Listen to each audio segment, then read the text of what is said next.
solving hundreds of crimes against children, including trafficking, abductions, murders, and ritualized abuse. And Jeffrey is the author of In the Name of the Children, an FBI agent's relentless pursuit of the nation's worst predators. And that book is available worldwide on Amazon, and he is here right now. Hello, Jeff. Thanks for coming on. Do you want to just tell the people a bit about your background? I did do an introduction for you there. Okay. Hi, Shaun. How are you? Great, thanks. Thanks for having me. Thank you for joining us, Jeff. Oh, sure. Thank you, Sonia. My name is Jeffrey Rinek. I was in the FBI for 30 years. I started in 1976 and I retired in 2006. And I served my first office was Chicago, where I served for 2 years. Then I spent 11 years in New York City. And then my last 15 years were in Sacramento. It was in Sacramento that I had gained the notoriety I have now for working the crimes against children, the violent crime against children. And that occurred because at the time we moved to Sacramento, my oldest son was critically ill, and the emotional effect it left on me was to leave me very passionate about children that were in danger. So I have notoriety for getting a surprise confession from Carrie Stayner, who is the serial killer in the case known as the Yosemite murders.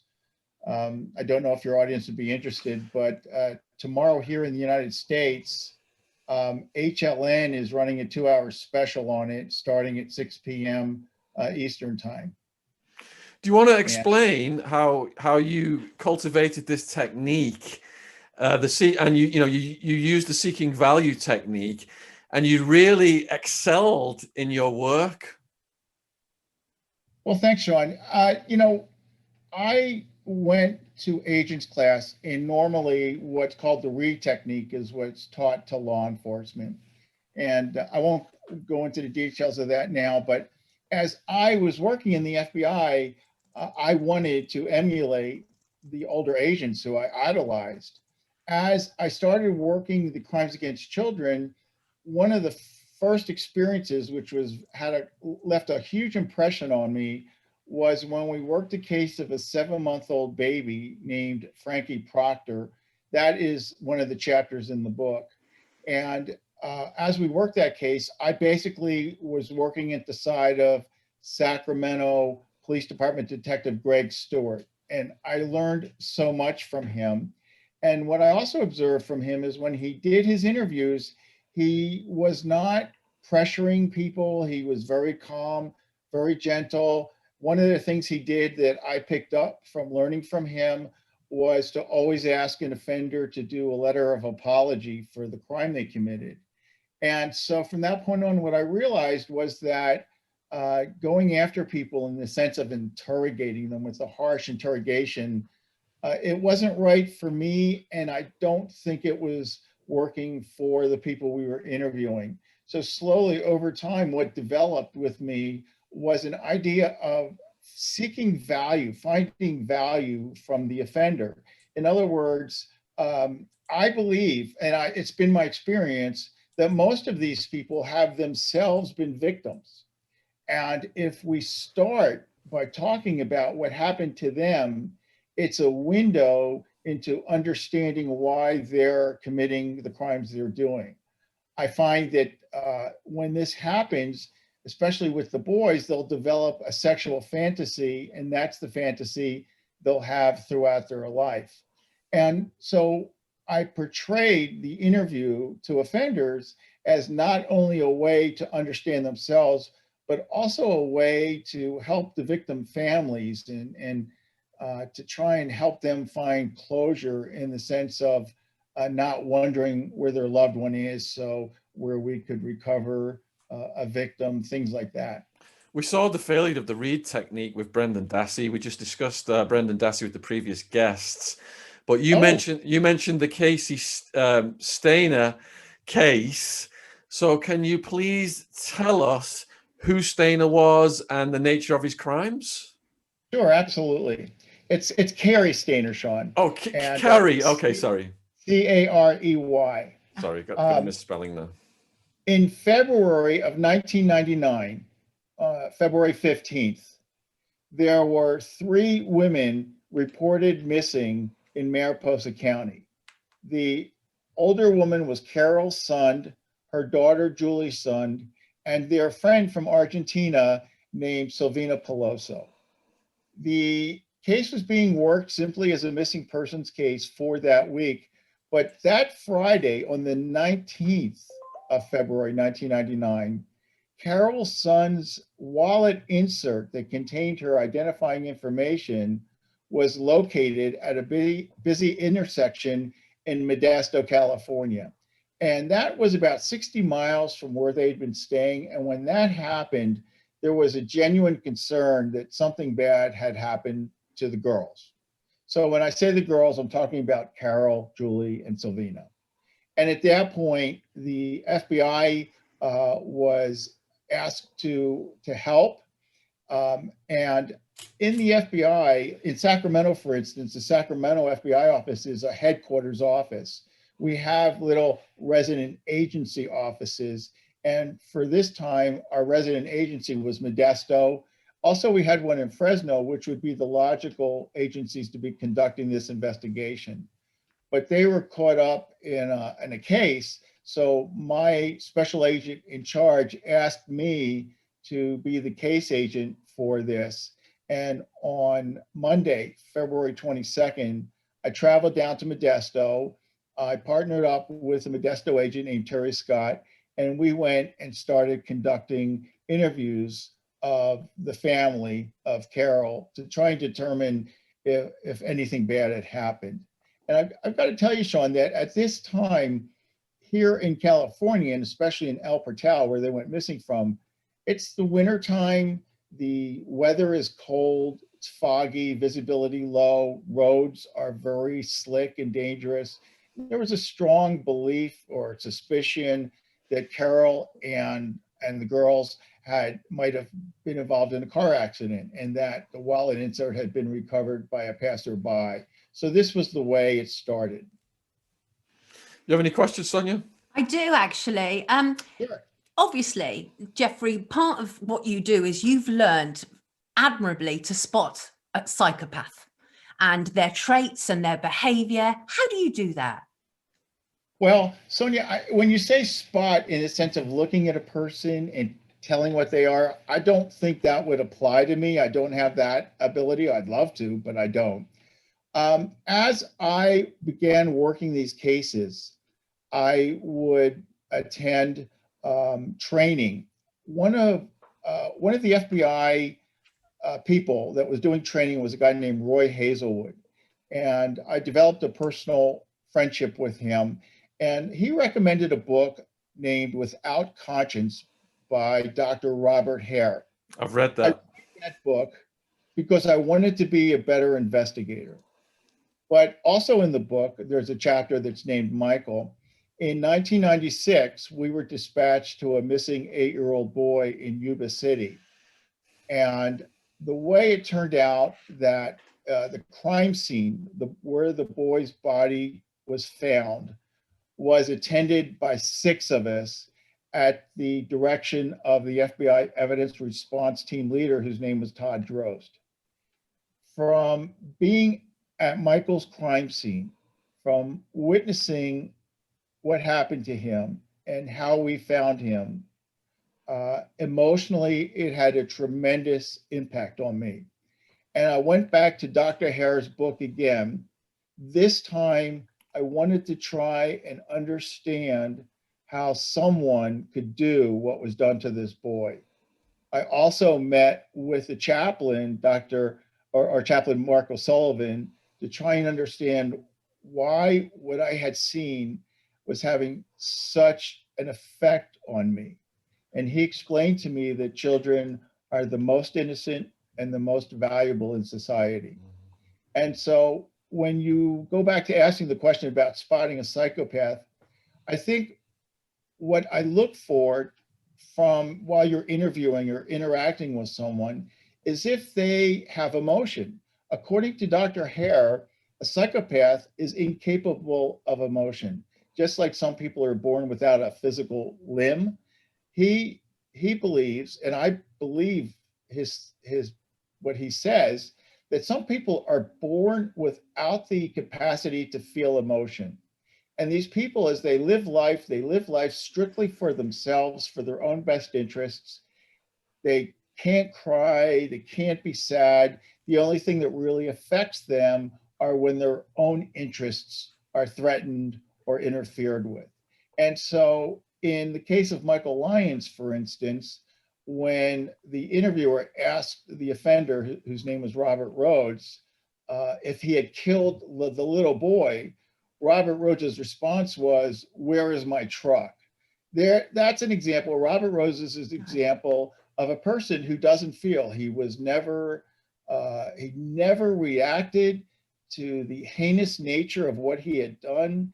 The torture, the boy was tortured for 12 hours, didn't bother him at all. All he cared about was his truck and himself. And that is a great example of how I started understanding exactly what a psychopath is. Right. So lack of emotion is an almost positive giveaway. Strongly agree with you, Sonia. Right. And the other thing that you said, which is really curious to me, because we hear this a lot, Shaun and I are very invested in just stopping the widespread abuse of children. We both feel that incredibly strongly. And what you said is something that we've heard echoed over and over again, and that is these predators were themselves largely victims. And yes, sorry, what were you going to say? Oh, I'm sorry, I almost interrupted you. Please finish what you were saying. So these predators are largely victims, which I understand. I accept that. I get that. But what can we do about that? Because this just seems to be a circle that keeps going round and round and it becomes too big. How do we stop it? That's a great question. And I think when we figure out that answer, the world will be a better place. I believe this. I took it upon myself to attend meetings and interviews of sex offenders being released on parole.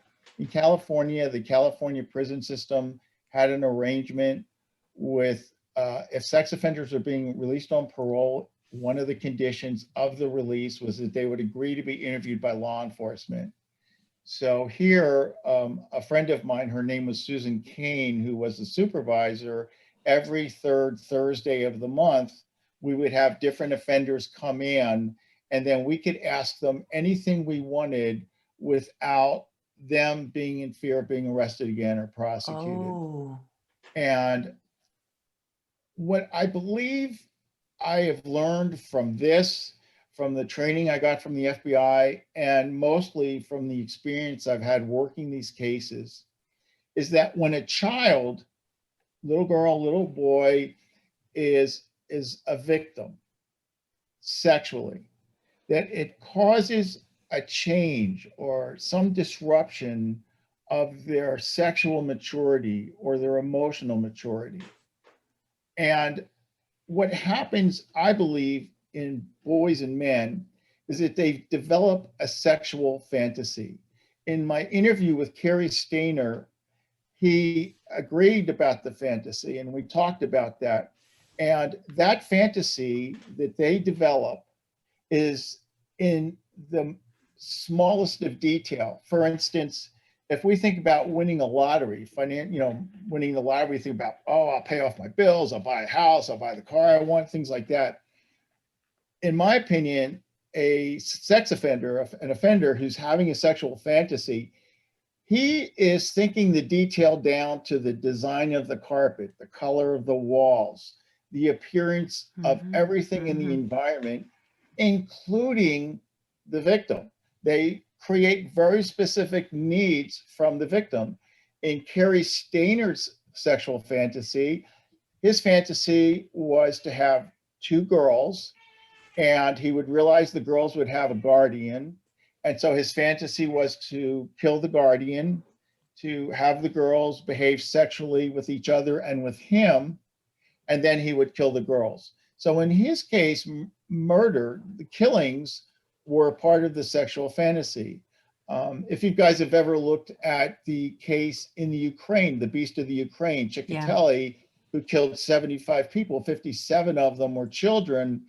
Apparently his sexual fantasy was to inflict some type of mortal wound because he would reach his sexual pleasure as he was murdering his victims. Ugh. And 57 of them were children, which I think says a lot. Yeah. I was going to ask for more details about your actual interviews with Stayner and what you learned from him and what, you know, you thought led to him committing these crimes.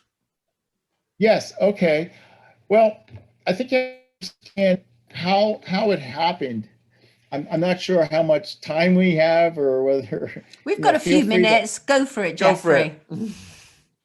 I was placed in charge of the case in Yosemite. I disagreed with the theory that was developed by the FBI managers. Their theory was that it was a robbery, kidnapping. I believe from what I saw that what was happening was sexual in nature. And because of my disagreement, I was eventually removed from the case and completely out of it. So when I met Cary Stayner, I was working my normal case load. I was back in Sacramento, I was back home, and I had no information about the death of Joey Armstrong, which is what had happened on July 24th of 1999, which is what ended up in me meeting Cary Stayner on, I'm sorry, she was killed on July 21st, ended up meeting Cary Stayner on July 24th. So we were asked to go down and pick up Cary Stayner, and the place he was staying at was a nudist colony, and it was called the Laguna del Sol, and it was in a town south of Sacramento. We were told that Cary Stayner was a witness or possibly a boyfriend of the victim who was fleeing in fear. So basically, we were told that there was no criminal culpability on the part of the person we were trying to find.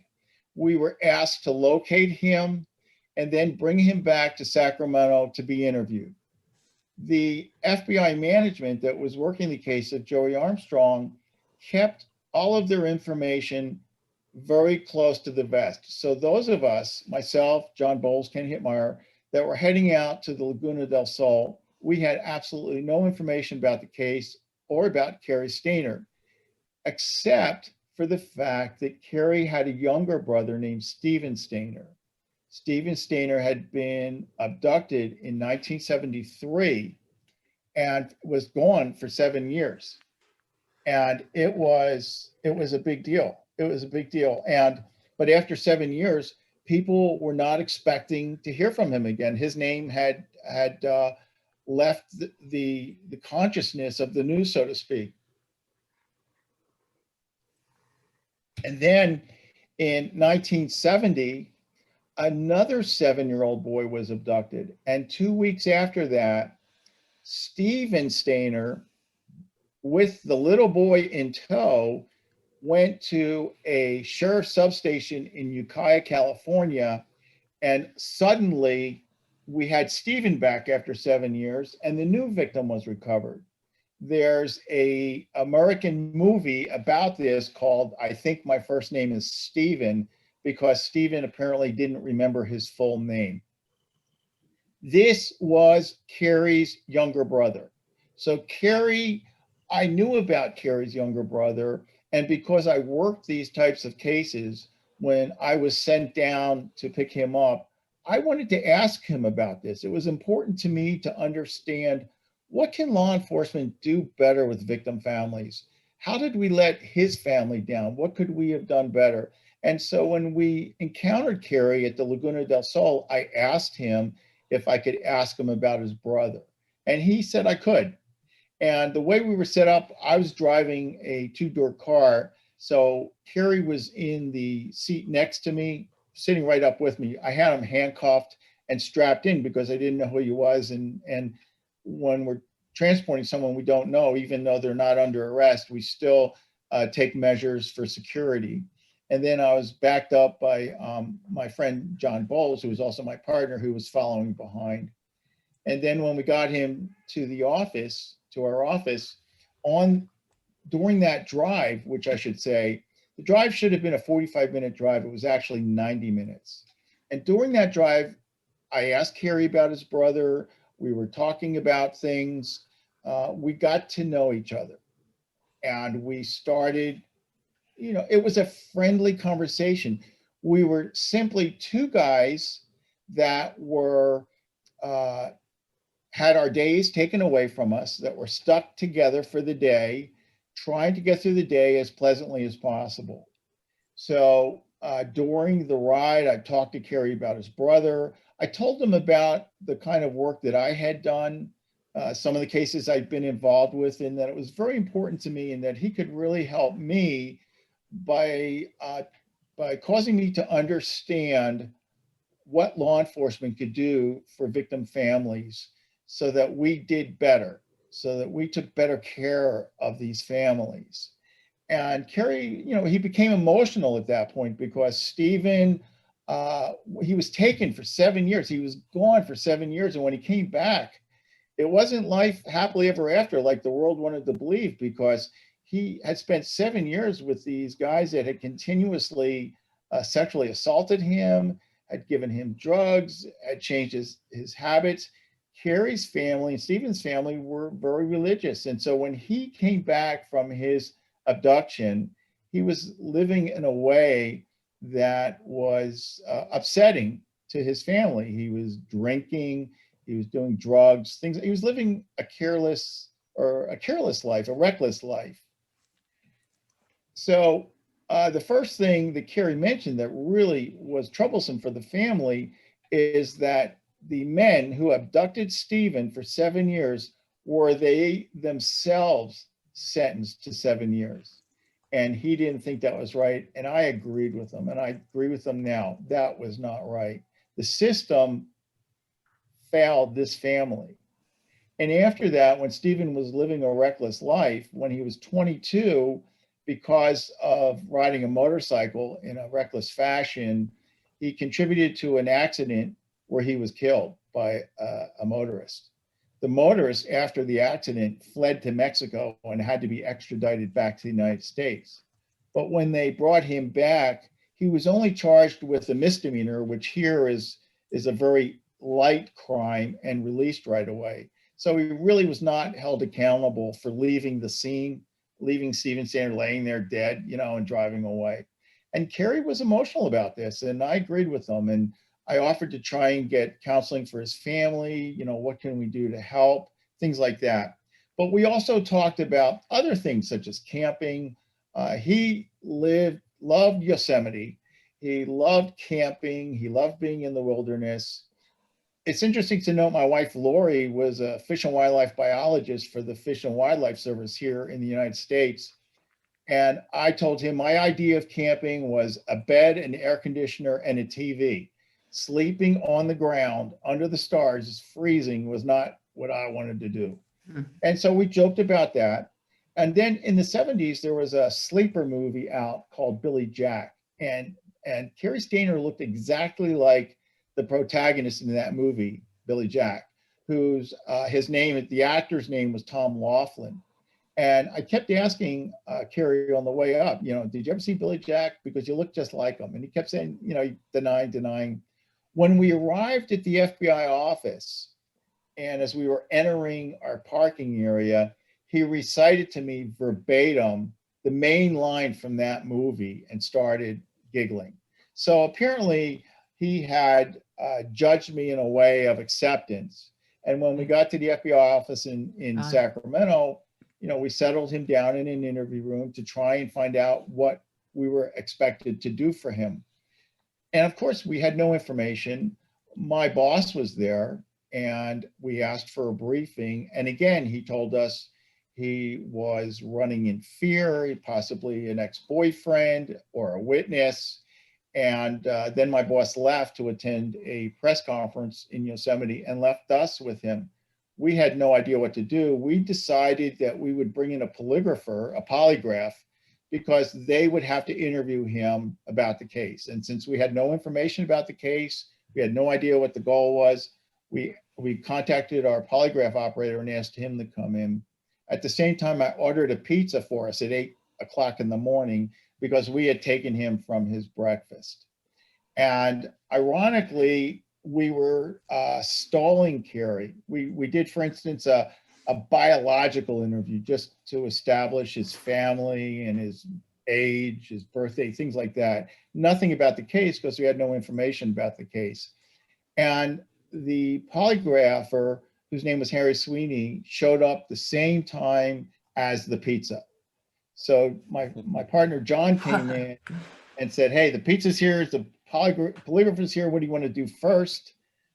And he looked at me and said, let's skip the polygraph. I want to speak to Jeff alone. And for me, that was happening quite a bit with people I would meet. And so immediately we're trying to decide why he wants to see me alone. And I don't want to take up too much of your time, but the bottom line was he wanted to see me alone because he wanted to convey that he was responsible for the death of Joey Armstrong.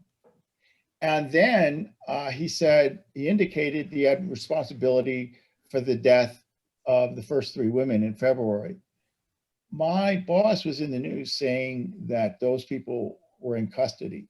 So we weren't sure whether to believe him or not. And when the acting supervisor, Ken Hittmeyer, heard this, he moved us to a room that would be video and audio monitored so he could record everything that happened. So subsequently, oh, I'm sorry, go ahead, Sonia. No, please carry on. I was just going to ask you about how this is impacting you personally, Jeffrey, because you are getting an insight into some of the darkest, depraved minds. This has to take its toll on you. It did take its toll on me. I write about this in the book. And I'd like to say that the best way I can describe the toll was that it emotionally destroyed me. And in the emotional destruction of me, it had a tremendous emotional impact on my family. I did not handle this well. My wife was doing the best she could.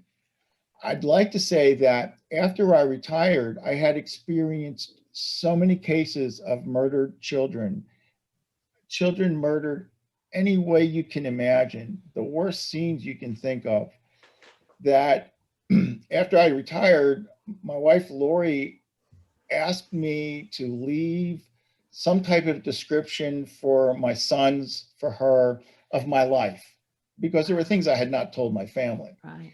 And the things were more about my childhood than about the cases. And I did. I here in Sacramento, we have 3 months of winter, which is very rainy. And I sat with the laptop typing for 3 months and crying.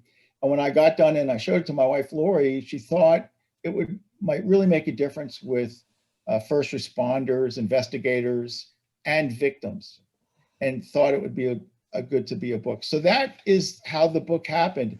If people read the book, the New York Times commented that I'm talking directly to the reader. I expected the reader to be my family. And so these cases drained me of my desire to live. I tried twice to take my life. Sorry to hear that. Both times, my family was close by, and the second time, which was, I really was working on it, my wife and sons fought me for half an hour away from the FBI car where I kept my weapons. From that point on, when that happened, I think there was a realization that something in me was really not right. In addition to that, I had suffered some illness where I developed a staph infection, and the doctors believed my immunity might have been challenged by my staph infection or by the cases, the emotional. The staph infection ended up affecting me physically in the form of stopping my testosterone, my cortisol, the hormones you need to live with each day. It was about 6 years of living through this. And then a doctor realized that I was missing these hormones and started the therapy. And I'd say from that point on, my wife is responsible for bringing me back to want to live. And I wake up every day to be with her. Now, the memories of what I saw still plague me. There's many nights I wake up crying where she's holding me.